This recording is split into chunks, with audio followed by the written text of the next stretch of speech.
Chemistry start करते। देखिए chemistry की थी, केमिकल की खोज मिस्र के लोगों ने, अभी इजिप्ट बोलते हैं, मिस्र, नक्शा में आपको मिस्र पढ़ाएं, राजधानी उसकी काहिरा है वहां पर। केमिस्ट्री की उत्पत्ति कीमिया शब्द से हुई है, जिसका अर्थ होता है काली मिट्टी। सबसे पहले रासायनिक का गुण उन्होंने काली मिट्टी में देखा था, कीमिया से बन गया, केमिस्ट्री बन गया। केमिस्ट्री को विज्ञान का विज्ञान कहा जाता है, साइंस ऑफ द साइंस। मतलब दुनिया का हर साइंस में केमिस्ट्री है, कहीं पे भी घुस जाएंगे केमिस्ट्री है, समझ में कि नहीं? तो कहा जाएगा विज्ञान का विज्ञान किसे कहते हैं? केमिस्ट्री। याद रखेंगे ना, विज्ञान का विज्ञान किसे कहा जाता है? केमिस्ट्री को कहा जाता है। साउंड जा रही है बाबू?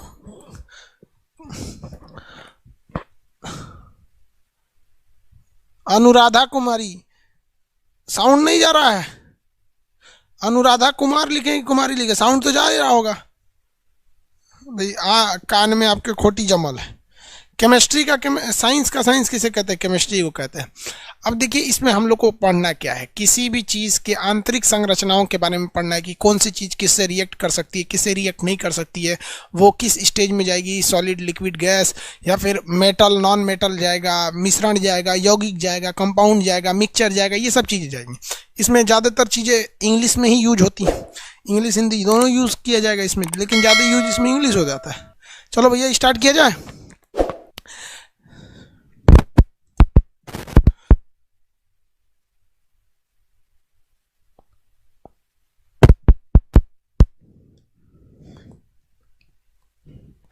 देखिए कोई भी चीज के अंदर साइंस और फिजिक्स दोनों आपस में, फिजिक्स और केमिस्ट्री आपस में मैच करेंगे। सब कमेंट छोड़ दीजिए, अब आप लोग यहाँ आप ध्यान दीजिए, कहीं पे भी अगर आप फिजिक्स पढ़ेंगे ना तो जरूरी है कि आपको केमिस्ट्री भी देखने को मिलेगी, तो दोनों आपको मैच करके मिलेगी। इसीलिए आपको यहाँ भी आप अगर आप देखेंगे तो आपको दोनों चीजें देखने को मिल रही होगी। देखिए कोई भी पदार्थ को इंग्लिश में क्या कहते हैं आप बता सकते हैं? दुनिया में पदार्थ इंग्लिश में कहा जाता है मैटर या सब्सटेंस। दुनिया में कोई भी चीज़ जो है उसे हम लोग पदार्थ या सब्सटेंस कहते हैं। दुनिया की हर चीज़ें पदार्थ और सब्सटेंस है, जिसके अंदर जगह घेरने की क्षमता है और जिसमें कुछ वजन होता है, उसे हम पदार्थ कहते हैं। दुनिया की हर एक चीज़ पदार्थ यानी मैटर है, क्योंकि दुनिया की हर चीज़ कुछ ना कुछ जगह घेरती है और सब में कुछ ना कुछ वजन होता है। हवा में भी वजन होता है, आप गुब्बारा में भर के देखिए, खाली एक काम किए, ट्रैक्टर का खाली टायर लीजिए, उसमें हवा भर के लीजिए, भारी हो जाता है। गुब्बारा है, बड़े साइज का गुब्बारा, उसमें हवा भर के लीजिए, खाली कीजिए, थोड़ा सा अंतर आ जाता है, जगह भी घेरता है। दुनिया में केवल ऐसा चीज़ लाइट है ना, प्रकाश, लाइट, जो जगह तो घेर लेता है लेकिन इसके अंदर तो कोई भी वेट नहीं होता है, भार नहीं होता है, इसलिए ये पदार्थ नहीं है। बाकी दुनिया की सारी चीज़ें पदार्थ है। तो पदार्थों को हम दो टाइप में बांट सकते हैं, एक फिजिकल टाइप में और एक रासायनिक टाइप में। तो फिजिकल का मतलब क्या होता है? भौतिक आधार पर उसको छू छा के देख लीजिए, नहीं बोलते हैं फिजिकल हमला कर दिया, मार दिया यहाँ पर, या फिर शरीर से जुड़ा चीज़ या छू के देख लेने की चीज़ को क्या कहते हैं? फिजिकल। फिजिकली किसी चीज़ को 5 टाइप में बांट सकते हैं। आपको पता है सॉलिड, गधा तो है नहीं जिसको पता नहीं, सॉलिड जिसका साइज फिक्स हो, बहे नहीं, खड़ा रहे, जैसे रख देंगे वैसे ही रहेगा। लिक्विड बह जाएगा, लिक्विड क्या हो जाएगा? बह जाएगा। और गैस उड़ जाएगा। इतना तो बेवकूफ़ों को भी पता रहता है यार, अब इसमें क्या समझाना है? हर सॉलिड के अंदर के जो मॉलिक्यूल्स होते हैं काफ़ी करीब करीब पकड़े रहते हैं, इसके थोड़े दूर दूर होते हैं और इसके बहुत ही ज़्यादा दूर होते हैं। इनके बीच जो आकर्षण बल होता है, खींच के रखने की क्षमता ज़्यादा होती है, इसमें कम होती है, इसमें एकदम ही कम होती है। तीसरा और चौथा जरूरी है, तब प्लाज्मा अवस्था। चौथा कौन सा है? प्लाज्मा। प्लाज्मा अवस्था भैया सब, प्लाज्मा अवस्था के लिए हीट बहुत ज़्यादा जरूरी होती है। प्लाज्मा अवस्था में कोई भी चीज़ चला जाएगा बट उसके लिए हीट जरूरी चाहिए। लोहा देख रहे हैं, लोहा को 1700 डिग्री सेल्सियस गर्म कर देंगे ना तो पानी की तरफ बहने लगता है, लिबिर लिबिर हो जाता है लोहा, वही प्लाज्मा अवस्था में चला जाता है। खेखार देखें, खेखार, थूक, खेखार, लेई सब तो फेंकता है, सब बोकर देता है, सब वही है प्लाज्मा। उसी टाइप में दिखता है प्लाज्मा। प्लाज्मा क्या होता है? वो बैठा रहेगा सॉलिड की तरह, लेकिन उसको धकियाएंगे ना तो पानी की तरह ऐसे ऐसे होगा, लेकिन ससुरा डगरेगा नहीं। खेखार को देखिएगा ना, थूक देंगे तो ऐसे ऐसे होगा, वहीं पे जाएगा नहीं। पानी पे पानी मारिए, ससुरा जीत करता है, ढकेल रही है, रहेंगे हम देखते हैं आंगन में कोनो एक और कटोरा थूक के चल जाता है, जो लगता है। अब CBSE बोर्ड वालों का आंगन इतना छोटा होता है, हम लोग देहात वाले हैं, हम लोग का आंगना बहुत बड़का होता है, बड़ा सा आंगन होता है, उसमें बीच में एगो नल रहेगा, रात में किसी सीबीएसई वालों को उठा दीजिएगा, डर जाएगा, इतना बड़ा आंगन है रे। समझ आएगा कि नहीं? सीबीएसई वालों में वो सारा होता ही नहीं है। साउंड नहीं आ रहा है यार, साउंड प्रॉब्लम कैसे हो रही है यार? अब साउंड ठीक है? अब साउंड ठीक है कि नहीं है? किसी को दिक्कत? अब साउंड ठीक है? अरे साउंड ठीक हुआ या नहीं हुआ? ओके बोल के भेजो भाई। ओके, साउंड ठीक है तो ओके बोलो। हाँ ओके है, ओके है, चलो भैया ओके है, ठीक है ठीक है। वो तार घिंचा गया था, यही तरवा घिंचा गया था जेब में। तो अवस्था कौन सी होगी? प्लाज्मा अवस्था। लोहा को गला दीजिएगा तो प्लाज्मा अवस्था। खेखार टाइप का जो अवस्था होता है वो क्या होता है? प्लाज्मा अवस्था होता है। तो प्लाज्मा अवस्था बहुत ज़्यादा हीट करने पे होता है। आप कहेंगे खेखार हीट करने पे, भैया खेखार एक प्लाज्मा की तरह दिखता है, ओरिजिनली वो प्लाज्मा अवस्था नहीं है, लेकिन आपको देखने के लिए वही प्लाज्मा अवस्था हो जाता है। चौथा हो जाता है बोस आइंस्टीन कंडेंसेट। बोस नाम है, आइंस्टीन नाम है, कंडेंसेट, बोस आइंस्टीन कंडेंसेट। अभी इस पे रिसर्च ही हो रहा है। आप पढ़े होंगे दुनिया की सबसे बड़ी मशीन जो थी वो जेनेवा में बनाई गई थी, लार्ज हेटरल कोलाइडर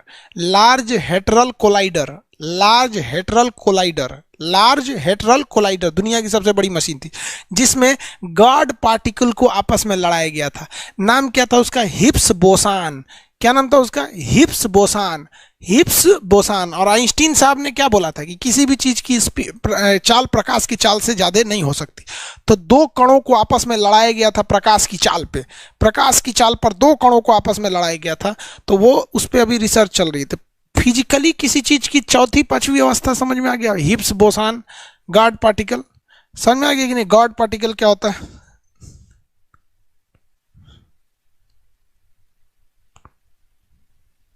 अभी तक चालू है प्लांट, हाँ अभी रिसर्च चल रहा है, लेकिन कुछ खास इस पे डेवलपमेंट देखने को नहीं मिला है, खास। और ये समझ में आ गया भौतिक अवस्था से। अब भैया हमको भौतिक यानी फिजिकल पढ़ना थोड़ी है, बस हल्का सा बता दिए आपको सॉलिड लिक्विड गैस वगैरह के बारे में। यहाँ पर इसमें एक और चीज होती थी, सॉलिड लिक्विड गैस, इन तीनों में आपको क्या देखना है भैया? सॉलिड लिक्विड गैस में ये पूछता है कभी कभी, देखिए जैसे सॉलिड क्या होता है, गैस क्या होता है, इन सबको तो पता ही है ना आप लोग को। अब बताएंगे ध्यान से। लगभग 0 केल्विन। पानी ऐसा चीज है जो तीनों में जा सकता है। पानी क्या हो सकता है? तीनों में जा सकता है। ठोस, जब बर्फ रहेगा तो ठोस रहेगा, पानी बन गया तो द्रव हो गया, भाप बन के उड़ सकता है। तरक बिंदु किसे कहते हैं? वैसा पॉइंट जिस पर क्या रहता है भैया? पानी जो रहता है वो तीनों अवस्थाओं में देखने को मिल जाता है, उसे तरक बिंदु कहा जाता है। अब आप बताएंगे, यहाँ देखिए कुछ आपसे क्वेश्चन पूछा जाएगा, आप इसको अच्छे से जवाब दीजिएगा। कहता है कि घनत्व मतलब ज्यादा घना कौन होगा? तो आप बताइए सबसे ज्यादा घना कौन रहता है? तो सॉलिड रहता है। सबसे कम घना कौन रहता है? गैस। हमेशा द्रव बीच में रहेगा। सबसे ज्यादा घना यानी सॉलिड, सबसे ज्यादा घना कौन रहता है? सॉलिड। और कम घना कौन रहता है? गैस। हमेशा द्रव बीच में रहेगा, या तो ये पहले होगा या तो ये, हमेशा सोच रहा बीच में रहे। कर अंतरा आणविक आकर्षण बल। आणविक आकर्षण बल मतलब होता है इंट्रामोलिकुलर फोर्स, अपने को खींच के रखने की क्षमता। तो सॉलिड बहुत जबरदस्त खींच के रखे रहते हैं सर, गैस एक दूसरे को खींचते नहीं है सर, इसलिए फेंका जाता है, ये नहीं फेंकाता है। समझ में आ गया नहीं आ गया? दूसरा पूछता है प्रसार यानी एक्सपेंशन, किसमें ज्यादा प्रसार देखने को मिलेगा? तो सबको पता है भैया गैस बहुत जल्दी फैल जाती है, रखिएगा पूरी तरह से फैल जाएगा, प्रसार ज्यादा होता है। आप देखिए ना, केमिस्ट्री का भी एक अलग सेक्शन बना दिए, बाबू बन चुका है यार, अभी फर्स्ट क्लास है ना। केमिस्ट्री में जो लाइव देखेंगे वो केमिस्ट्री में देखेंगे, और लाइव खत्म होने के बाद वो केमिस्ट्री प्रीवियस में चला जाएगा। जैसे कैसे लाइव आके देख लेते हैं, लाइव तो सब लोग आराम से देख लेते हो, लाइव फिजिक्स देख लेते हो, खत्म होने के बाद 2 घंटे बाद वो चला जाता है फिजिक्स प्रीवियस में, बायोलॉजी जाता है बायोलॉजी प्रीवियस में, ये जाएगा केमिस्ट्री प्रीवियस में। ये देखिए कितना जल्दी फैल गया कि नहीं फैल गया? कैमरा मत बंद कर दे, फैल गया। क्यों है भैया? ये गैसियस स्टेट में बहुत जल्दी फैल जाता है। जबकि अगर हम इस तरह से कोई ईंटा पत्थर फेंकेंगे, ले जाएगा? नहीं जाएगा। विसरण मतलब क्या होता है? देखिए प्रसार का मतलब होता है एक डायरेक्शन में फैलना, किसी एक डायरेक्शन में। विसरण मतलब होता है किसी भी डायरेक्शन में फैल जाना। डिफ्यूजन बोलते हैं इंग्लिश में, इसे क्या कहते हैं? डिफ्यूजन कहते हैं। सबसे ज्यादा डिफ्यूजन गैस का होता है। देखते हैं कैसे। कोनो ससुरा गैस छोड़ देता है। देखते हैं, मूली खा के आएगा, गैस छोड़ेगा, सोचा पूरा गमका देता है, गमका दिया, भयानक गमका देता है। सॉलिड चीज नहीं प्रसारित नहीं होती, पत्थर रख देंगे तो वहीं रहेगा, पत्थर नहीं होता है। तो सबसे कम यही, सबसे ज्यादा प्रसारित होता है गैस। गतिज ऊर्जा, तो भैया जिसमें गति ज्यादा होगी, गतिज ऊर्जा उसके पास ज्यादा होगा, तो गैस के पास गतिज ऊर्जा ज्यादा, सॉलिड के पास गतिज ऊर्जा कम। अंतरा आणविक स्थान यानी दो परमाणुओं के बीच की खाली जगह, तो गैस में ज्यादा जगह होता है, सॉलिड में जगह कम होता है। ये जितनी चीजें बताए हैं, इनफैक्ट हमको ये चीजें आपको नहीं बताने लायक था, क्योंकि इतना तो हम उम्मीद कर रहे थे कि आप जान रहे हो, क्योंकि ये हम फिजिकल प्रॉपर्टी बता रहे हैं केमिस्ट्री के चैप्टर में। अब हम केमिस्ट्री पे स्टार्ट करते हैं। आई होप आप इतना समझे होंगे। बोल तो रहे हैं भैया पीडीएफ क्लास खत्म होने के बाद जाएगा, फिर भी पीडीएफ कर रहा है।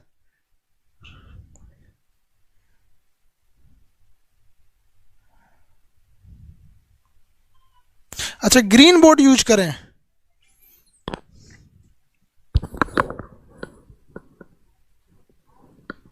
भेज दीजिए। नहीं नहीं नहीं नहीं,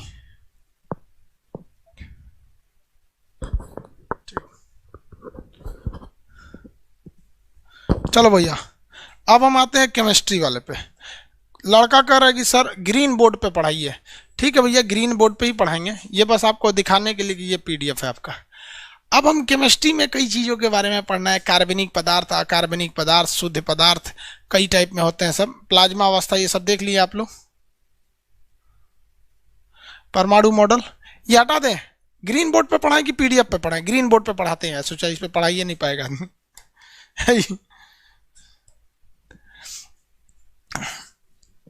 एटम के बारे में देखते हैं, यहां से मेन आपकी केमिस्ट्री शुरू होती है। हिंदी में कहते हैं परमाणु। आपको पता है एक्चुअली में ये सब पूरा शब्द गलत है। शब्द कैसे गलत है, बात समझिए कैसे शब्द गलत है। एटम का मतलब होता है जिसे और तोड़ा नहीं जा सके, जिसे और तोड़ा नहीं जा सके। परमाणु, परम मतलब मैक्सिमम, अणु मतलब छोटका भाग, सबसे छोटका भाग, इसी को कहते हैं परमाणु। तो ये एक्चुअली शब्द गलत है। कैसे, देखिए बात, शब्द गलत, इतना शब्द पे मत पकड़िएगा, हम आपको समझने के लिए बता रहे। कोई मान के चलिए हमारा लड़का हुआ, इक्के गो लड़का हुआ, शादी ब्याह के 5 साल बाद तक इक्के गो लड़का रहा, तो 5 साल तक हमारा लड़का इकलौता कहलाएगा। लेकिन बाई दी वे हमारा एगो और हो गया, उसको बादो अगर कोई उसको इकलौता कह रहा है तो लोल है, क्योंकि हमारा तो एक और लड़का हो गया। अरे अभी हुआ नहीं रे, सब बोलता है तो हो गया। हाँ देखा, मैं फिर कौन बोल रही है, राइट मोनी।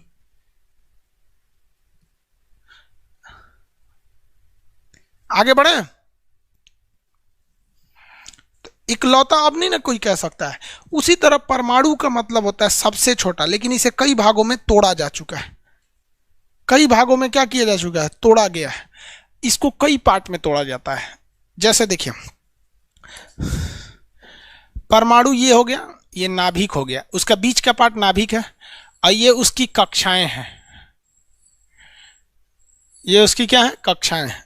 इसके बीच में क्या, यहां पे क्या रहते हैं सब भाई साहब, इलेक्ट्रॉन रहते हैं। क्या रहेंगे सर, इलेक्ट्रॉन। इसके चारों ओर क्या घूमते रहते हैं सर, इलेक्ट्रॉन घूमते रहते हैं सर। ये गोल गोल है सब इलेक्ट्रॉन, और बीच में रहता है सब न्यूट्रॉन और प्रोटॉन, और बाहर में रहते हैं सर इलेक्ट्रॉन। ये पूरा का पूरा हिस्सा जो है ना वो परमाणु कहलाता है, पूरा का पूरा हिस्सा जो है वो परमाणु कहलाता है। लेकिन परमाणु के अंदर 3 चीजें पाए जाते हैं सर। जॉन डाल्टन ने कहा था कि परमाणु को तोड़ा नहीं जा सकता है, लेकिन इसे मुख्य रूप से इलेक्ट्रॉन, प्रोटॉन और न्यूट्रॉन में तोड़ा गया। इसके अलावे अन्य भागों में भी तोड़ा गया, इसके अलावे अन्य भागों में भी तोड़ा गया, लेकिन ये तीनों जो हैं इन्हें हम लोग कहते हैं मूल कण। मूल कण, मूल कण। हालांकि फंडामेंटल पार्टिकल्स होते हैं सब, ये मूल कण होते हैं। तो आप बताइए बाबू, परमाणु ये थोड़ी है, ये परमाणु का नाभिक न्यूक्लियस है, ये परमाणु का क्या है, न्यूक्लियस है, और ये पूरा का पूरा परमाणु है, पूरा का पूरा क्या है, परमाणु है। अब आप एक बात बताएंगे, न्यूक्लियस जो होता है, न्यूक्लियस, न्यूक्लियस के अंदर पाया जाता है न्यूट्रॉन और प्रोटॉन। तो न्यूक्लियस, न्यूक्लियस में क्या पाया जाएगा? Neutron plus proton. इस न्यूट्रॉन प्लस प्रोटॉन को हम लोग कहते हैं न्यूक्लियॉन। न्यूक्लियन क्या कहा जाएगा भैया? न्यूक्लियन कहा जाता है। क्या कहा जाता है? न्यूक्लियन कहा जाएगा। तो क्वेश्चन कहेगा इनमें से कौन न्यूक्लियन में शामिल नहीं है? तो भैया न्यूक्लियन का मतलब होता है न्यूक्लियस, जो जो इसमें शामिल रहता है उन्हें कहा जाता है न्यूक्लियन कहा जाता है। तो न्यूट्रॉन प्रोटॉन न्यूक्लियन में आते हैं। और इलेक्ट्रॉन क्या करते हैं? बाहर चक्कर लगाते हैं। इलेक्ट्रॉन बाहर चक्कर लगाते हैं सब, किसी को कोई दिक्कत नहीं है। इलेक्ट्रॉन क्या करेगा? बाहर का बाहर ये चक्कर लगाता है। कहेगा इनमें से कौन सा अस्थाई तत्व है? तो भैया ये तीनों अस्थाई हैं सब, ये हमेशा रहते हैं सब पेड़, उसमें तीनों के तीनों क्या है? अस्थाई कण है सब। अब आपको एक चीज तो पता है कि परमाणु का साइज बड़ा होता है, परमाणु का साइज बड़ा होता है और न्यूक्लियस का साइज छोटा होता है। न्यूक्लियस का साइज छोटा होता है, जिसको न्यूक्लियस को हिंदी में क्या कहते हैं भैया? इंग्लिश में कहते हैं केंद्रक। इसे क्या नाभिक कहते हैं, नाभिक, केंद्रक नहीं, नाभिक। तो आप बताइए परमाणु बड़ा होता है, ये तो सबको पता है, परमाणु बड़ा होता है और जबकि ये नाभिक छोटा होता है। इसमें एक क्वेश्चन ये पूछता है कि परमाणु को हम किस में नापते हैं? तो परमाणु को हम एंगस्ट्रॉम में नापते हैं। किस में नापते हैं? एंगस्ट्रॉम। 10 के पावर माइनस 10 को क्या कहते हैं? एंगस्ट्रॉम कहते हैं। 10 के पावर माइनस 10 को क्या कहा जाता है? एंगस्ट्रॉम। तो जब भी क्वेश्चन आएगा कहा जाएगा कि परमाणु को किस में नापते हैं? तो एंगस्ट्रॉम में नापते हैं, एंगस्ट्रॉम। एंगस्ट्रॉम में नापा जाएगा। समझ में आ गया कि नहीं? 10 के पावर माइनस 10 क्या होता है? मीटर होता है। 10 के पावर माइनस 10 मीटर। 10 के पावर 10 मीटर को हम क्या कहते हैं? एक एंगस्ट्रॉम कहते हैं। जबकि अगर आपसे क्वेश्चन पूछेगा कि नाभिक को किस में नापते हैं, यानी न्यूक्लियस को, तो नाभिक तो और छोटा होता है भाई साहब, ये तो और छोटा हो जाएगा। तो नाभिक को जब भी नापा जाएगा तो ये और छोटा होता है, 10 के पावर माइनस 15 मीटर होता है।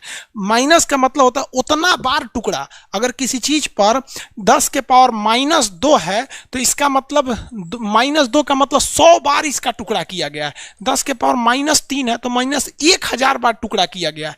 10 के पावर माइनस 4 है तो 10,000 बार टुकड़ा है। 10 के पावर माइनस 5 है तो समझ सकते हैं कि 1,00,000 टुकड़ा है। तो 1 मीटर का कितना बार टुकड़ा करना है? 10 के पावर माइनस 10। तो भैया ये तो फिर भी बड़ा हो गया। नाभिक तो और छोटा हो जाता है, 10 के पावर माइनस 15। 10 के पावर माइनस 15 को क्या कहते हैं आप बताइए? 10 के पावर माइनस 15 को क्या कहा जाता है?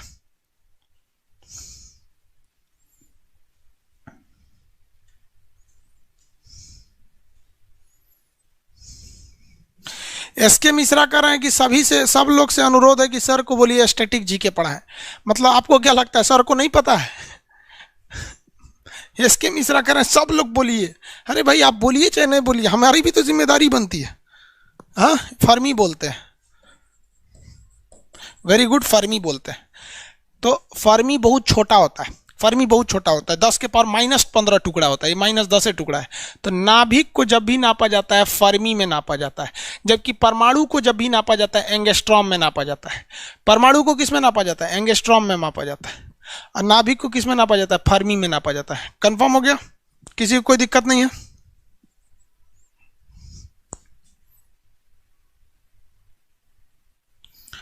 आगे बढ़े, चलिए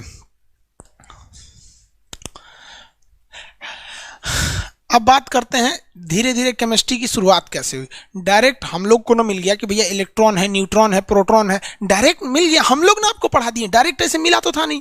इसमें सबसे पहले आया था रदरफोर्ड। कौन आया था? रदरफोर्ड। रदरफोर्ड रदरफोर्ड ने एक प्रयोग किया था जिसका नाम था अल्फा स्कैटरिंग, अल्फा प्रकीर्णन। अल्फा प्रकीर्णन, अल्फा स्कैटरिंग का प्रयोग किया था। और इसमें इसने प्रयोग किया गामा रेज का। किसका? गामा किरण का प्रयोग किया, गामा किरण का प्रयोग किया। और इसने क्या किया? एक सोने की बहुत पतली चादर लिया, सोने की बहुत पतली चादर लिया और यहां से उसने गामा किरण को भेजा। तो देखा कि ज्यादातर गामा किरणें पार होकर चली गई, ज्यादातर गामा किरणें पार होकर चली गई। मतलब जितने 90% जो थी, 90% इस सोने की, किस चीज का ये था? परमाणु था, एयू, सोना का परमाणु, सोना। अरे जो महिला पहनती है सोना का परमाणु, सोना का परमाणु था। सर जी ऑनलाइन पार्टी तो बनती है यार, ऑनलाइन पार्टी देते, देखो केमिस्ट्री में तुमको पार्टी देते हैं, पढ़ो पढ़ो, देखो यहाँ पार्टी आएगा, ये भी पार्टी से कम नहीं, इतना मजा आता है केमिस्ट्री पढ़ने में। देखो तो उसने परमाणु लिया, अब आपको ये लग रहा है ना परमाणु है, यार परमाणु का शकल देख लो हमेशा, जब भी परमाणु परमाणु एटम एटम बोलेंगे ना तो ये शकल आनी चाहिए, खूब ज्यादा लच्छादार रहेगा, बीच में एक नाभिक रहेगा। तो रदरफोर्ड ने क्या किया, उसने देखना चाहा कि परमाणु में क्या है, तो किसी चीज को देखने के लिए अच्छा रास्ता है, पेनिट्रेट कर दीजिए, पेनिट्रेट मतलब छेद के जाइए उसमें, तो देखा कि सोचो 90% तो निकल गया। तो रदरफोर्ड ने सिद्धांत दिया कि परमाणु का अधिकांश भाग खोखला है, क्या है, खोखला है, और कहे में ये 90% तो चीर के निकल गया, 90% तो चीर के निकल गया, इसलिए परमाणु का अधिकांश भाग खोखला है। दूसरा उन्होंने क्या देखा, उन्होंने देखा कि जो किरणें बीच से गई जा रही हैं वो भाग जा रही हैं साइड में, कहां भाग रही हैं भाई, साइड में भाग रही हैं। तो उन्होंने देखा कि लगभग 9% किरणें डाइवर्ट कर गई, मतलब कोई है जो उसको ढकेल दिया साइड में। तो उन्होंने कहा कि ससुरा अल्फा किरण जो होता है, क्या होता है, अल्फा किरण जो होता है पॉजिटिव होता है, अल्फा किरण जो होता है वो पॉजिटिव होता है। फिजिक्स में आपको पढ़ना है, जस्ट हीट के बाद लाइट चैप्टर है, वहां पढ़ाएंगे आपको। तो अल्फा किरण पॉजिटिव होता है और इसको किसी ने लात मार के ढकेला है, इसका मतलब आप बताइए कि जो यहां बैठा है वो पॉजिटिव होगा कि निगेटिव होगा। अल्फा किरण पॉजिटिव होती है, जो किरणें इस पे डाला था रदरफोर्डवा, वो बताइए जब ये बाहर भागा है, पॉजिटिव किरणों को डाइवर्ट किया है, तो यहां अंदर पॉजिटिव होगा कि निगेटिव होगा, जल्दी कमेंट कीजिए। Positive, very good very good, Siddharth Singh very good, positive होगा। अरे निगेटिव कैसे होगा यार, एक बात बताओ यार, ये पॉजिटिव किरण है, ये पॉजिटिव किरण है, अगर यहां निगेटिव रहता तो खींच लेता, भगाता क्यों, खींच लेता ना, भगाता क्यों, यहां पे खींच लेता, वो भगा दिया है, इसका मतलब भगाया है, तो बीच का चीज प्लस है, बीच का चीज प्लस है, बीच का चीज क्या है, प्लस है। रदरफोर्ड धीरे धीरे वैज्ञानिक बनते जा रहा है। देखिए इसके बाद उसने क्या किया रदरफोर्ड कि एकदम ससुरा बीचवे में ठूस दिया एगो किरण को, बीचवे में ठूसा न तो टकरा के वापस चला आया, बीचवा में जब ठूसा तो टकरा के वापस चल गया। कहीं ससुरा टकरा के वापस क्यों आया, इसका मतलब यह हुआ कि परमाणु का बाहरी भाग खोखला है लेकिन अंदर का भाग खोखला नहीं है, याद रखिएगा। इसका मतलब यही हुआ कि परमाणु का बाहरी भाग खोखला है लेकिन अंदर का भाग खोखला नहीं है। उसने अंदर वाले इस भाग को बोला नाभिक, अंदर वाले इस भाग का नाम क्या बोला, नाभिक रख दिया। क्या नाम रखा, नाभिक रखा, और कहा कि जो नाभिक होता है वो पॉजिटिव चार्ज होता है, नाभिक क्या होता है, पॉजिटिव चार्ज होता है, और नाभिक साथ में साथ क्या होता है, ठोस होता है। अब देखिए ठोस कैसे, क्योंकि ठोस नहीं रहता, खोखला रहता तो पार हो जाता, तो जो बीच से गया है टकरा के आया है, इस बेसिस पे कह दिया ठोस होता है। पॉजिटिव कैसे बोला, क्योंकि कुछ पॉजिटिव किरणें इसके पास से दूर भाग रही थी इसलिए पॉजिटिव बता दिया, और बीच वाले का नाम इसने कह दिया नाभिक होती है। तो न्यूक्लियस की खोज किसने किया था, रदरफोर्ड। न्यूक्लियस की खोज किसने किया, रदरफोर्ड ने। यहां तक में किसी को दिक्कत नहीं है, न्यूक्लियस की खोज रदरफोर्ड ने किया था। लेकिन रदरफोर्ड अपने जीवन में यही गलती कर बैठे और दूसरों को मौका दे दिए। आप भी दूसरों को मौका मत दीजिएगा। रदरफोर्ड के बाद आया था गोल्डस्टीन। कौन आया था, गोल्डस्टीन। गोल्डस्टीन ने कहा कि रे रदरफोर्डवा कौन सी खोजा है रे, तो रदरफोर्ड कहा कि हम नाभिक खोजे हैं, नाभिक। कहा गया ये है का। रदरफोर्ड के बाद जब गोल्डस्टीन आया ना, कौन आया, गोल्डस्टीन। गोल्डस्टीन ई का किया, नाभिक को इसे खखोर के देखने लगा। खखोर के मतलब समझते, जब बकोट के देखने लगा, सोच रहा कौन ची है रे, इसको खखोर के देखने लगा। जब उसको खखोर के देख रहा था ना नाभिक को, तो उसमें से कुछ चीज मिला इसको, तो इसको इसे खखोर के देखा, निकाला। कह रे रदरफोर्ड, रदरफोर्ड है नहीं तो है कौन ची है। कहा कि काज नहीं कुंजी कहां से मिला है, कह रहा कि तोरे नभिकवा में से मिला था, वही में से। कहा कि रे तुरी की क्या मिला था, तो गोल्डस्टीनवा खुश हो गया, हमरो वैज्ञानिक बन गए, हम वही एगो नया चीज खोज दिए, हम भी नया चीज खोज दिए, प्रोटॉन खोज दिया। क्या खोज दिया, प्रोटॉन खोज दिया। लेकिन ससुरा गोल्डस्टीन वो लोल था, वो कहता है कि हम नया चीज खोजे हैं, नया चीज खोजे हैं। रदरफोर्डवा उठा तो नाम रख दिया प्रोटॉन। तो प्रोटॉन को खोजा था गोल्डस्टीन लेकिन नाम रखा था रदरफोर्ड। प्रोटॉन को खोजा कौन, गोल्डस्टीन, नाम रखा था किसने नाम रखा, रदरफोर्ड ने नाम रखा। समझ में आ गया। अल्फा स्कैटरिंग में गामा रेज क्यों हुआ, सबसे ज्यादा पेनिट्रेशन पावर, छेदने की सबसे ज्यादा क्षमता गामा की होती है, इसीलिए उसने गामा का प्रयोग किया था। सबसे ज्यादा क्षमता उसने गामा क्या होती है इसलिए लिया था। आगे बढ़े, बताइए प्रोटॉन की खोज गोल्डस्टीन किया था।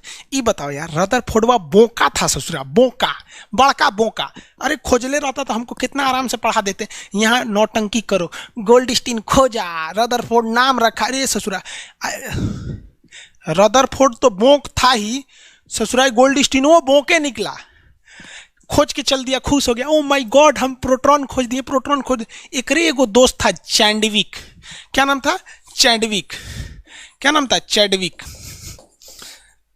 चैडविक नाम था। ये कहा कि हे कौन सी खोजा है रे गोल्डस्टीन, कहा कि वही में ऐसे खखोर रहे थे ना तो कुछ निकला है। तो चैडविक वो जाके वही में खखोरने लगा, ये कौन सी है रे, ऐसे ऐसे खखोर खखोर के निकाला उसमें, गोल्डस्टीन को दिखाया, तो देख तो हाँ ये प्रोटॉन है क्या, कहा कि ना रे तो कोनो दूसर चीज है। तो चैंडविक क्या दूसर चीज है, हम वो वैज्ञानिक हो गए, वो नाम रख दिया न्यूट्रॉन। क्या नाम रख दिया, न्यूट्रॉन। ले ससुरा यो वैज्ञानिक हो गया, खखोर खखोर के वैज्ञानिक बन गया। तो न्यूट्रॉन की खोज किसने की दिया, चैडविक कर दिया। किसने कर दिया, चैडविक। अब चैडविकवा का एगो गोतिया में का एगो आदमी था, उसका नाम था जे थॉमसन। उसका नाम क्या था, जे थॉमसन। ई बोका ससुरा महा बोका था, समझिए कैसे, ये बाहर खोज रहा था, कह रहा था कहाँ है प्रोटॉन, कहाँ है, इस सचुरा प्रोटॉनवा बाहर खोज रहा था, कह रहा था न्यूट्रॉन कहाँ है, न्यूट्रॉन कहाँ है, प्रोटॉन का, ये बोकवा को मिल ही नहीं रहा था। लेकिन इसको यहाँ एगो दूसर चीज मिल गया, ये खोज के उखाड़ के ले गया चैंडविक को। ये चैंडविक देख तो ये न्यूट्रॉन है। चैंडविक को कहा ना न्यूट्रॉन तो ना है। तो गोल्डस्टीन को कहा देख रहे ये प्रोटॉन है। कहा प्रोटॉन नहीं है, कहाँ से मिला है, कह रहे कि बारहवा घूम रहा था, ये कहते बारहवा घूम रहा था। तो थॉमसन पूछा तुम दोनों को नहीं पता है, इसका मतलब हम भी वैज्ञानिक, इसका नाम रख देते हैं इलेक्ट्रॉन है, इसका नाम रख दिया इलेक्ट्रॉन हो गया। Electron, proton, neutron.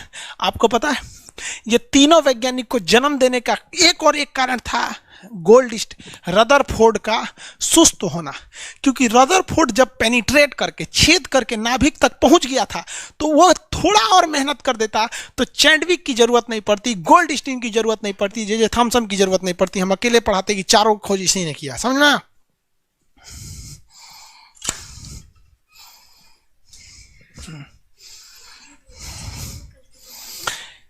समझ में आ गया कि नहीं आ गया, किसी को कोई दिक्कत है, आगे बढ़े, किसी को दिक्कत है तो बताइए।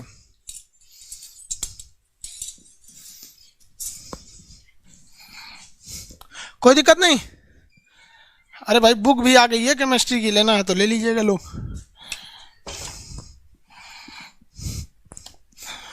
समझ में आ रहा है कि नहीं आ रहा है यार, चलिए कोई दिक्कत नहीं, नो सर। अल्फा प्रकीर्णन की खोज किसने किया, तो रदरफोर्ड ने किया। नाभिक की खोज रदरफोर्ड। नाभिक क्या होता है, पॉजिटिव होता है, नाभिक ठोस होता है, परमाणु का अधिकांश भाग क्या होता है, खोखला होता है। किसी को कोई दिक्कत नहीं। अब यहाँ आते हैं इलेक्ट्रॉन, प्रोटॉन, न्यूट्रॉन के बारे में देख लेते हैं कुछ अलग से। देखिए इलेक्ट्रॉन को ई से दिखाते हैं, प्रोटॉन को स्मॉल पी से, न्यूट्रॉन को एन से दिखाते हैं। किससे दिखाते हैं, एन से दिखाते हैं। अब भैया खोज करने वाले तो सबको पता है, खोज किसने किसने किया तो सबको पता है। खोजा कौन, जे थॉमसन, इसको गोल्डस्टीन, इसको चैडविक। सोचो इंग्लिश में चैडविक लिखते तो गलत हो जाता, गोल्ड आसान था इसलिए उसको, जो इंग्लिश में आसान लगता है उसको इंग्लिश में लिख दो, जो हिंदी में आसान लगता है हिंदी में लिख दो। अब एक चीज देखते हैं, इन सब में एक चीज पता होना चाहिए कि चार्ज कहाँ होता है। चार्ज यानी आवेश, चार्ज मतलब आवेश। तो इलेक्ट्रॉन पर निगेटिव होता है, प्रोटॉन पर पॉजिटिव होता है, इस पर कोई चार्ज नहीं होता है, नो चार्ज। न्यूट्रॉन पर किसी भी प्रकार का चार्ज नहीं होता है, याद रखिएगा, न्यूट्रॉन पर किसी भी प्रकार का चार्ज नहीं होता है, कोई भी चार्ज नहीं होता है। समझ में आ गया। अब इसके बाद पूछेगा मास, द्रव्यमान, तो भैया न्यूट्रॉन ये सबसे हल्का होता है, इसका 1.9.1 इंटू 10⁻31 kg। अब आप बताइए ना, -31 का मतलब बहुत तोड़ दिया है, और इसका होता है 1.6725 इंटू 10⁻27 kg। और न्यूट्रॉन सबसे भारी होता है 1.6748 इंटू 10⁻27। सबसे भारी कौन होगा भैया, न्यूट्रॉन। सबसे हल्का कौन होगा, इलेक्ट्रॉन। एग्जाम में भूल जाएंगे आप, एग्जाम में इस चीज को भूल जाएंगे, याद रखने का तरीका समझिए। कोई आदमी खूब मेहनत कर रहा है, दौड़ रहा है, दिन रात दौड़ रहा है, सवाल पैदा नहीं होता है कि भारी होगा, कभी भारी होगा नहीं। पुरुष मोटा क्यों नहीं होता है? पुरुष इसीलिए मोटा नहीं होता है कि बेचारा पुरुष जो है वो न्यूट्रॉन, देखिए ये नाभिक है, अब पुरुष जो होता है वो इलेक्ट्रॉन की तरह होता है, बेचारा दिन रात चक्कर काटते रहता है पुरुष कमाने के लिए, ऑफिस, घर, रूम, राशन की दुकान, ये वो चक्कर लगाता है, इसलिए उसका भार एकदम हल्का हो जाता है इलेक्ट्रॉन की तरह। महिला जो होती है न्यूट्रॉन की तरह, कोई आवेश नहीं है, चुपचाप सीरियल लगा दो, देखते रहो यहाँ पे, तो धीरे धीरे धीरे धीरे क्षेत्रफल बढ़ जाता है। तब कहेंगे ओह माय गॉड मैं तो मोटी हो गई, ग्रीन टी पियो, ग्रीन टी पियो, सोचिए ग्रीन टी पियो। यहाँ पर न्यूट्रॉन बन के बैठल रहेगी तो कौन सी होगा? तो जो ज्यादा मेहनत करेगा हल्लुक होगा, मेहनत नहीं करेंगे मोटा के चकरा जाएंगे। तो न्यूट्रॉन पे कोई आवेश नहीं होता है, चुपचाप बैठल रहता है। वो कहाँ पर बैठा रहता है भैया? नाभिक में होता है। कहाँ होता है? नाभिक में। किसी को कोई दिक्कत? नाभिक में होता है। यहाँ न्यूट्रॉन भी होता है, यहीं पे प्रोटॉन भी होता है। तो न्यूट्रॉन सबसे भारी हो जाता है और ये ससुरा सबसे ज्यादा गति करता है, इसलिए हल्का हो जाता है। यही क्वेश्चन पूछता है। चार्जेज वगैरह याद रहेंगे आप लोग को। किसी को कोई दिक्कत है तो बोलेंगे। यहाँ तक में कोई problem? Congratulation from Amit Kumar Gupta. अरे यार कितनी बार अलग से कमेंट करोगे लोग? सब लोग को एक ही बार में कांग्रेचुलेशन।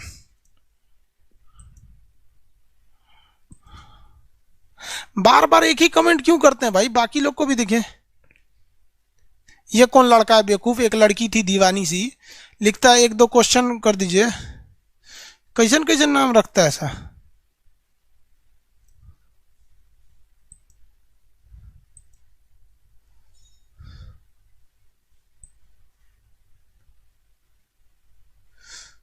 आगे बढ़े।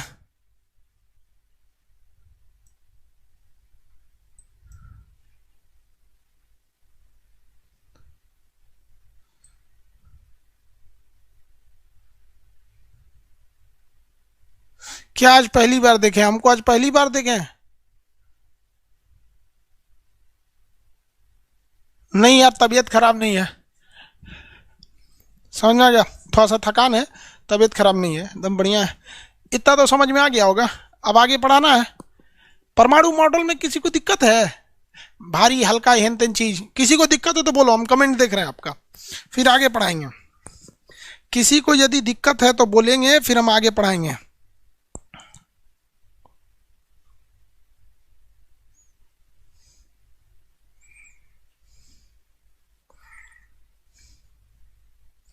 आगे बढ़ जाए।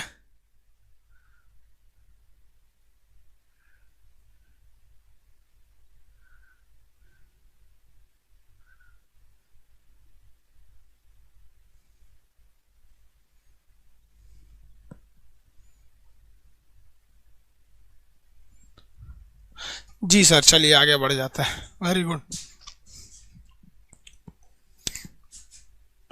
यहां देखिए भैया, यहाँ ये नाभिक है, इसमें प्रोटॉन है, इसमें न्यूट्रॉन है, ये बाहर वाले इलेक्ट्रॉन है सब। अब इसमें जो परमाणु होता है ना बाबू, परमाणु का भार नहीं होता है। आपसे एक रियलिटी बात बताते हैं। झूठ बोला जाता है कि परमाणु का भार होता है, ये सबसे बड़ा झूठ है केमिस्ट्री का।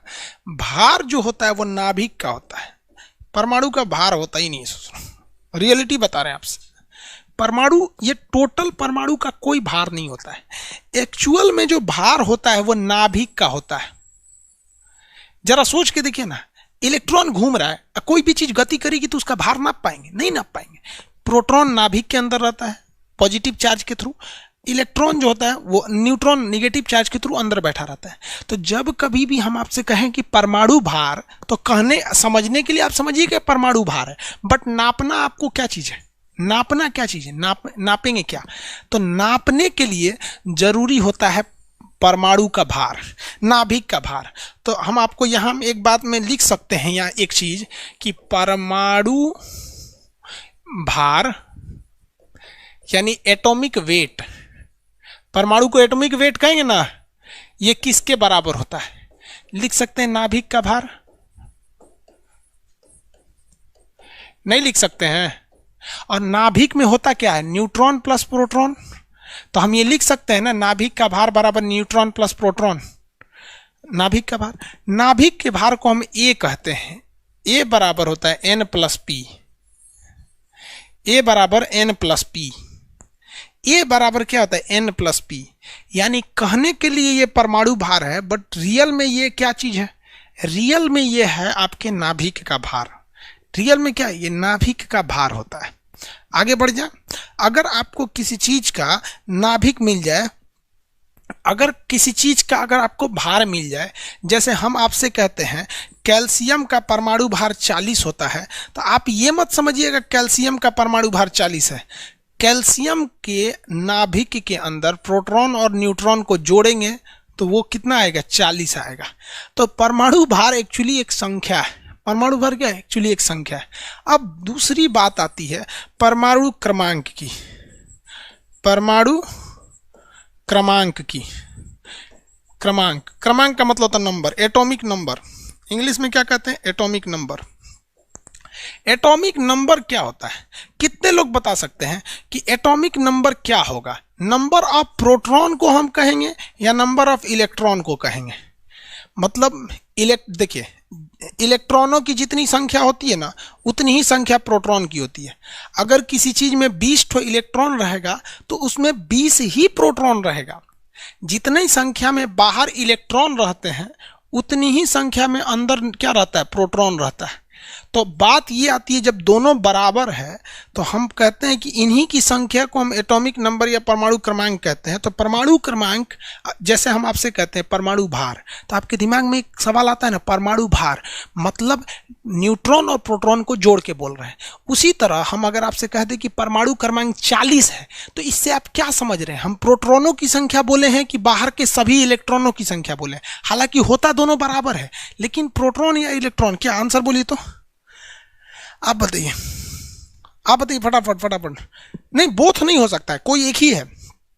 वो अलग बात है, बराबर है। मान के चलिए कोई हमारा जो नाम है वही किसी और का नाम रहेगा, तो हम एक ही माँ बाप के थोड़ी ना औलाद हो जाएंगे। नाम तो बहुत लोग का सेम होता है। देखो भैया, बहु वैज्ञानिकों में इस बात की बहस चढ़ गई कि परमाणु क्रमांक को, समझिए मेरी ओर समझिए, वैज्ञानिकों में इस बात की बहस हो गई कि परमाणु क्रमांक को किस पर बेस किया जाए। मतलब उन लोग का कहना था, कुछ का कहना था कि नहीं, इलेक्ट्रॉन की संख्या को हम कहेंगे परमाणु संख्या है। तो कुछ लोगों का कहना था नहीं, प्रोटॉन की संख्या को हम कहेंगे परमाणु संख्या है। तो जब मेंडलीव साहब आए और मेंडलीव के बाद जब मोसले आए, तो उन्होंने कहा कि देखिए, पीरियोडिक टेबल एक सीटिंग अरेंजमेंट होगा जिसमें हर एक तत्वों को उनके सीटिंग अरेंजमेंट के हिसाब से बैठाया जाएगा। तो परमाणु क्रमांक को उन्होंने कहा कि भैया हम इसको प्रोटॉन की संख्या पे आधारित करेंगे। तो लोगों ने कहा क्यों? जब आप जितना प्रोटॉन है उतना ही इलेक्ट्रॉन है, तो आप इसको प्रेफरेंस क्यों दे रहे हैं? तो मोसले साहब ने कहा था कि प्रोटॉन कभी भी नाभिक के बाहर नहीं आ सकता है। इसलिए यदि हमने किसी की प्रोटॉनों की संख्या को रख दिए 40, यानी उसकी संख्या कितनी हो गई? 40। यानी पीरियोडिक टेबल पे वो कहां जाकर बैठेगा? 40वें नंबर पे। तो लोगों ने कहा कि भैया, तो अगर प्रोटॉन की संख्या 40 है तो इलेक्ट्रॉन की संख्या भी 40 है, तो इस आधार पे भी तो 40वें पे बैठेगा। तब मोसले साहब ने कहा था कि देख बेटा, इलेक्ट्रॉन एक आवारा कण होता है, और ये चोट्टा इतना आवारा कण है कि कभी ये बाहरी कक्षा को छोड़ के भाग जाता है। क्या कर जाता है? भाग जाता है।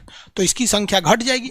और कभी कभी कभी एगो भागता है तो कभी दोनों भाग जाते हैं सब, तो ये बढ़ घट सकता है। कभी चला जाता है और कभी क्या करता है, कभी अपने भी आता है और कोनो औरों को पटा के लेके चल आता है। तो इस सूरा कब बढ़ेगा कब घटेगा कोई फिक्स ही नहीं है।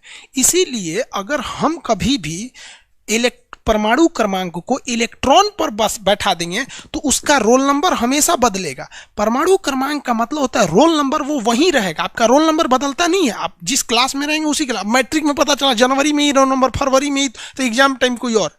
तो आप बताइए, वैज्ञानिकों ने इलेक्ट्रॉन को नहीं लिया, प्रोटॉन को लिया। यस, अच्छा किया या नहीं किया? अच्छा किया यार। नहीं अच्छा करता तो पता चलता कंफ्यूजन रहता, हाइड्रोजन कहाँ बैठेगा, कभी दे देगा तो आगे बढ़ जाएगा, पीछे बढ़ जाएगा। इसलिए इन्होंने किस पे बैठा दिया? परमाणु क्रमांक को प्रोटॉनों की संख्या पर बैठा दिया।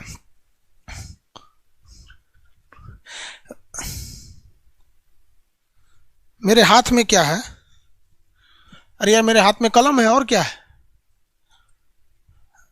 अजीब है ये पढ़ाने वाला ये चीज है। और आगे बढ़े।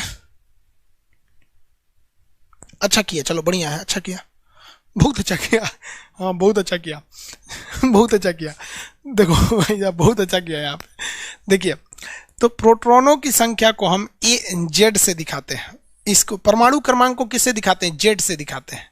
जितना जेड रहता है उतना ही प्रोटॉन रहता है, और जितना प्रोटॉन रहता है उतना ही इलेक्ट्रॉन रहता है। तो देखिए सबसे पहले हमने लिखा है जेड। जेड जो होता है यानी परमाणु क्रमांक। परमाणु क्रमांक इतना फुर्सत है किसी को लिखेगा परमाणु क्रमांक? परमाणु क्रमांक की जगह जेड लिख दीजिए।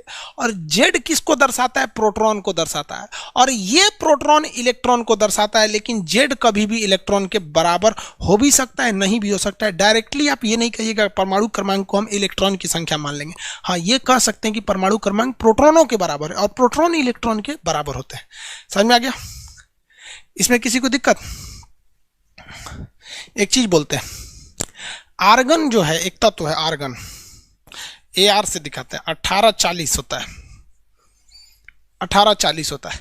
इसमें कितने लोग बता सकते हैं इसमें इसका भार जो है वो 18 है या 40 है? आर्गन जो लिखे हैं 1840 वहां पर, उसमें आर्गन जो हम 1840 लिखे हैं वहां उसका भार 18 है या भार 40 है? आप बताएंगे उसमें भार 18 या 40 है? भैया 18 भी बोल दिया किसी ने, 40 है यार। इतना तो कमजोर नहीं होना चाहिए यार जो आप 18 बोल रहे हैं। याद रखने का तरीका समझिए। आप कोई भी भारी चीज होती है, भार होता है, तो पैर में बांध के थोड़े चलते हैं। अब मान के चलो यार बैग है, ये देखो ये बैग है मेरा सपोज है, तो इसको पैरवा में बांध के चलेंगे? अरे बैगवा को आदमी ऐसे ही लेके चलेगा? भार हमेशा कहाँ रखता है आदमी? ऊपर रखता है। भार हमेशा ऊपर रखता है। तो ये भार हो गया। क्या हो गया? भार हो गया। किसी को कोई दिक्कत है? और इस ये क्या हो गया? परमाणु क्रमांक हो गया। परमाणु क्रमांक हो गया। इतना में तो किसी को दिक्कत नहीं है, इतना में कोई दिक्कत नहीं ना है। अब एक बात हम आपसे पूछते हैं, देखते हैं कितने लोग केमिस्ट्री को समझ के पढ़ते हैं और कितने लोग ऐसे ही पढ़ते हैं। ये जो बाबू भार है, ये जो भार है 40, ये किस किस को जोड़ के दर्शाया जा रहा है? आप बताइए तो। भार क्या दर्शाता है? परमाणु भार परमाणु के भार को दर्शाता है कि नाभिक को? आपको पता है नाभिक को। यानी इसमें कौन कौन सी संख्या जोड़ी गई है भार निकालने के लिए? भार जो निकाला गया है 40, उसमें क्या क्या जोड़ा गया है? हाँ प्रोटॉन और न्यूट्रॉन। वेरी गुड, प्रोटॉन और न्यूट्रॉन जोड़ा गया है। प्रोटॉन प्लस न्यूट्रॉन जोड़ा गया है। Very good. यानी 40 जो बना है प्रोटॉन और न्यूट्रॉन से मिलकर बना है। नीचे वाली संख्या ध्यान से देखना बाबू, नीचे वाली संख्या परमाणु क्रमांक है। नीचे वाली संख्या परमाणु क्रमांक यानी रोल नंबर है। और परमाणु क्रमांक यानी रोल नंबर क्या दर्शाता है? वो इलेक्ट्रॉन को दर्शाता है या प्रोटॉन को दर्शाता है? बस इतना बता दीजिएगा। ये 18 संख्या ये इलेक्ट्रॉन को दर्शा रहा है या प्रोटॉन को दर्शा रहा है? किसको दर्शा रहा है भैया? हाँ प्रोटॉन को दर्शा रहा है। वेरी गुड, प्रोटॉन को दर्शा रहा है। किसको दर्शा रहा है? प्रोटॉन को दर्शा रहा है। हालांकि ये अलग बात है कि जितना प्रोटॉन रहता है उतना ही इलेक्ट्रॉन रहता है। इलेक्ट्रॉन निकालने का डायरेक्ट में कोई फॉर्मूले नहीं है। ये बस कहा जाता है कि नीचे वाली संख्या प्रोटॉन है और इतना की ही मात्रा में इलेक्ट्रॉन होता है। कितने लोग आप में से ये बता सकते हैं कि आर्गन के पास न्यूट्रॉनों की संख्या कितनी होगी? इस आर्गन के पास न्यूट्रॉन कितने होंगे? कितने लोग बता सकते हैं? समझो यार कितना सिंपल है। प्रोटॉन और न्यूट्रॉन को जोड़े हैं तो 40 आया है और अकेले प्रोटॉन 18 है। तो पूछेंगे न्यूट्रॉन कितना होता है? न्यूट्रॉन बोलो कितना होगा? 22। अरे यार 22 होगा गधा, इतना नहीं समझ में आता है यार।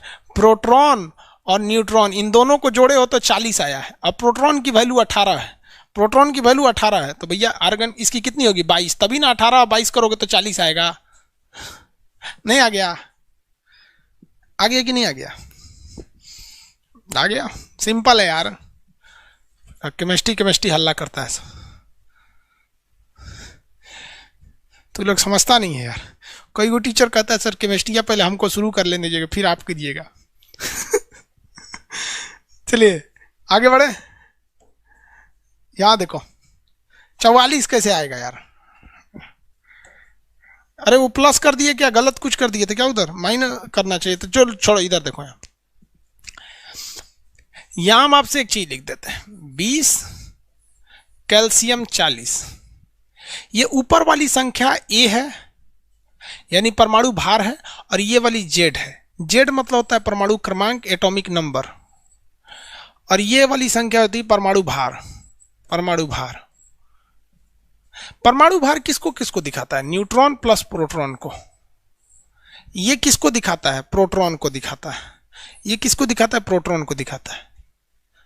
अगर हम किसी एक झटके में अगर पूछे न्यूट्रॉन क्या होता है, न्यूट्रॉन बराबर ऊपर माइनस नीचे, ऊपर माइनस नीचे, धाए से। नो दिमाग लगाइए, कंसेप्ट समझा दिया, दिमाग लगाना छोड़ दीजिए। प्रोटॉन बराबर क्या होता है? न्यूट्रॉन। देखो अगर हम पूछे न्यूट्रॉन क्या है, न्यूट्रॉन ऊपर माइनस नीचे कितना हो गया? 20। कितना हो गया? 20। कितना हो गया? 20। Very good. और दे,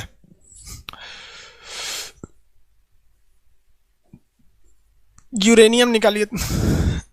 आपको हम बोलते हैं इसमें आपको क्या क्या निकालना है? प्रोटॉन निकालना है, इसमें आपको इलेक्ट्रॉन निकालना है, इसमें आपको परमाणु क्रमांक यानी जेड निकालना है, इसमें आपको परमाणु भार ए निकालना है, और इसमें आपको न्यूट्रॉनों की संख्या एन निकालनी है। न्यूट्रॉनों की संख्या एन निकालनी। निकालिए निकालिए निकालिए, एक साथ आंसर दीजिएगा, घुचुर घुचुर करके नहीं, एक साथ। एक साथ पी बराबर इतना, ई बराबर इतना, जेड बराबर इतना, ये बराबर इतना, एक साथ आंसर चाहिए। यूरेनियम 92,235 का। कंफ्यूज नहीं हो जाइएगा, हम क्वेश्चन इधर लिख देते हैं।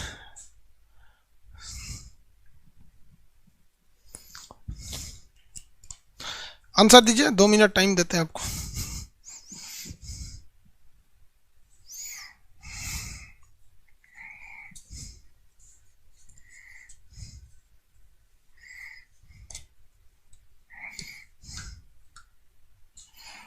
वेरी गुड, हाँ वेरी गुड वेरी गुड, बहुत अच्छा यार, दिल खुश कर दिया लोगों ने।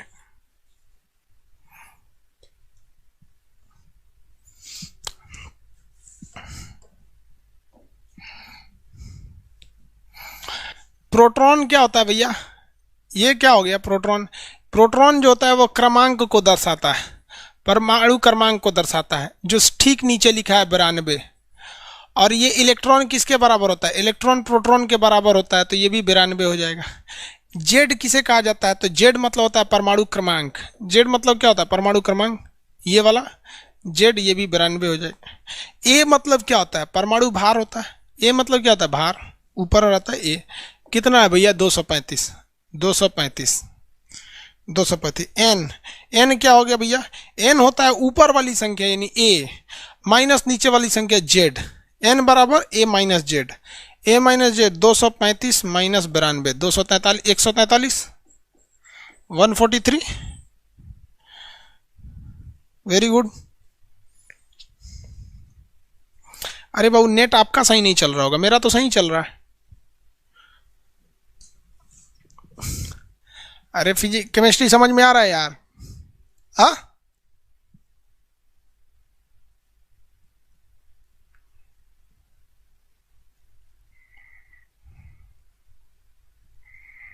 केमिस्ट्री समझ में आ गया?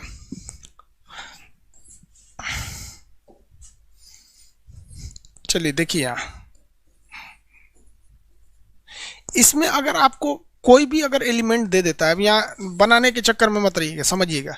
कोई भी एलिमेंट देता है तो उसमें कुछ भी नहीं छुपा सकता है, वो केवल और केवल न्यूट्रॉन छुपा सकता है। बाकी तो सब चीज दिख ही रहा है यार, आपको नहीं लग रहा है? सब कुछ दिख रहा है। आप बताइए ना, इसका परमाणु भार, परमाणु भार को हम ए से दिखाते हैं, नहीं दिख रहा है? ऊपर में 35 है। और क्या दिखा? परमाणु क्रमांक, परमाणु क्रमांक को किससे दिखाते हैं? जेड से दिखाते हैं, नहीं दिख रहा है? नीचे में 17 है। और परमाणु क्रमांक की किसकी संख्या होता है? प्रोटॉनों की संख्या होता है, 17, नहीं दिख रहा है। इलेक्ट्रॉनों की संख्या, प्रोटॉन की संख्या होता है 17, नहीं दिख रहा है। छुपाएगा क्या यार? छुपाता केवल न्यूट्रॉन है। न्यूट्रॉनों की संख्या बराबर A minus Z. A minus Z, 35 minus 17 कितना हो जाएगा? 18।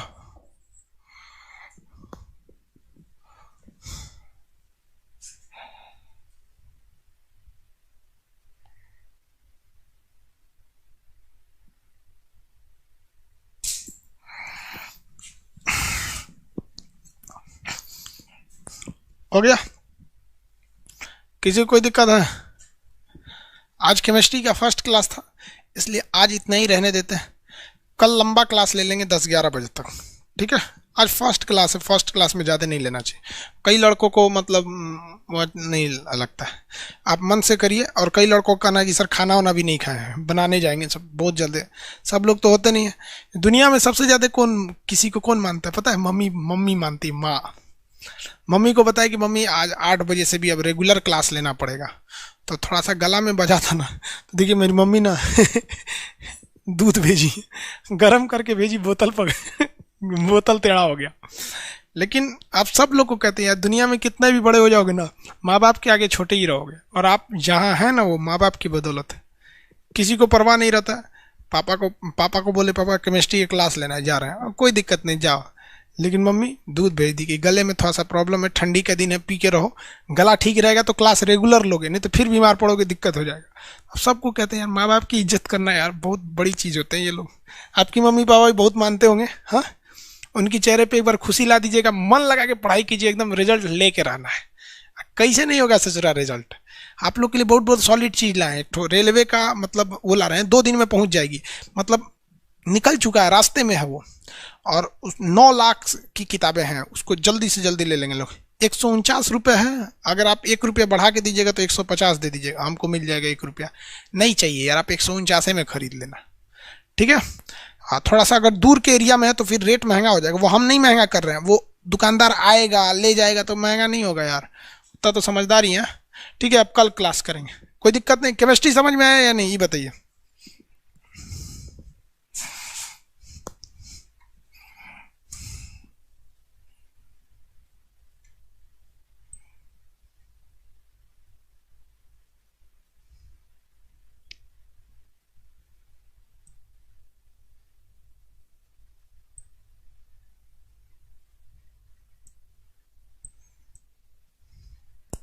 समझ में आ रहा है या नहीं आ रहा है?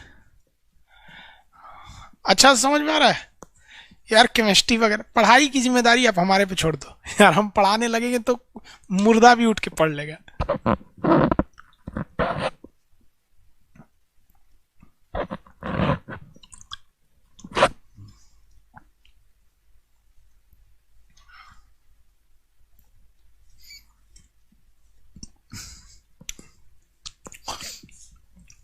करेंट अफेयर के लिए देखिए बाबू, बता देते हैं आपको करेंट अफेयर के लिए। करेंट अफेयर कहाँ गया?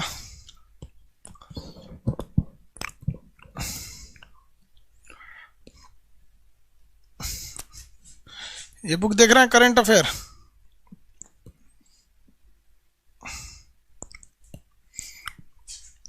इसको पढ़ा देंगे, बस छप के 2-3 दिन में निकल जाएगी, आपको पढ़ा देंगे, पढ़ लीजिएगा लोग। किसी कोई दिक्कत नहीं, कल मिलेंगे लोग, ठीक है? Good night.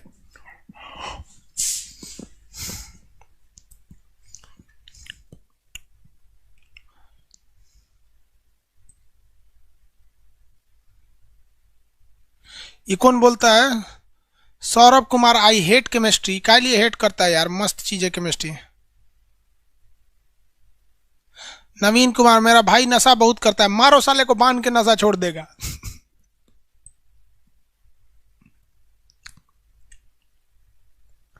बंगाली में भी कर रहे हैं। दीपांकर जी, बंगाली में भी बहुत जल्दी हो जाएगा, जनवरी में आ जाएगी बंगाली में। थोड़ा सा टाइम लगता है यार, बंगाली राइटर जल्दी मिलता ही नहीं है, वो हिंदी से बंगाली करेगा। हम तो लिख के देंगे हिंदी में ही ना, वो बंगाली में ट्रांसलेट करेगा उसे।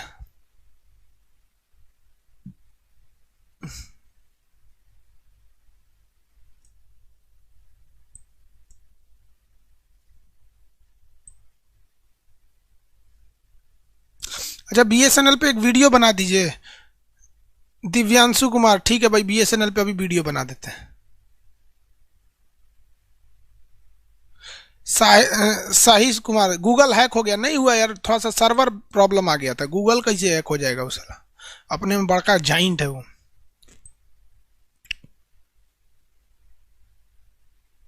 वीडियो क्वालिटी गुरुजी, वीडियो क्वालिटी आ चुकी है, आप लोगों के बीच टेस्टिंग चल रहा है, कुछ कुछ लोगों तक पहुंच चुका है। इस हफ्ते टेस्टिंग हो जाएगा, फिर आपको लॉन्च कर दिया जाएगा। टेस्टिंग कर रहे हैं आप लोग के बीच में ही कर रहे हैं। कुछ कुछ लड़कों के पास वीडियो क्वालिटी के ऑप्शन है, कुछ कुछ के पास नहीं, मतलब 80% के पास नहीं है, 20% के पास है। वो जैसे जैसे रिव्यू देंगे कि सर थोड़ा और सुधार दीजिए, ऐसे कर दीजिए, ऐसे कर दीजिए, कंप्लीट करके फिर एक ही बार सबको दे देंगे। ठीक है, वीडियो क्वालिटी दे देंगे, डाउनलोड ऑप्शन दे देंगे, पीडीएफ का जो झमेला था वो कर देंगे, सब हो जाएगा। चलो बढ़िया, गुड नाइट, गुड नाइट।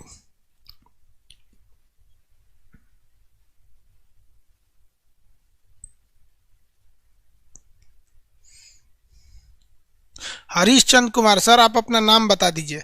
बाबू, शिक्षक का नाम उसके विद्यार्थियों से होता है, आप अपना नाम रोशन कीजिए, मेरा नाम ऐसे ही हो जाएगा।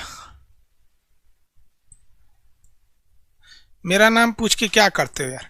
आपके नाम के बिना मेरा नाम अधूरा है, फिर क्या हमको शर्मिंदा करते हैं आप लोग?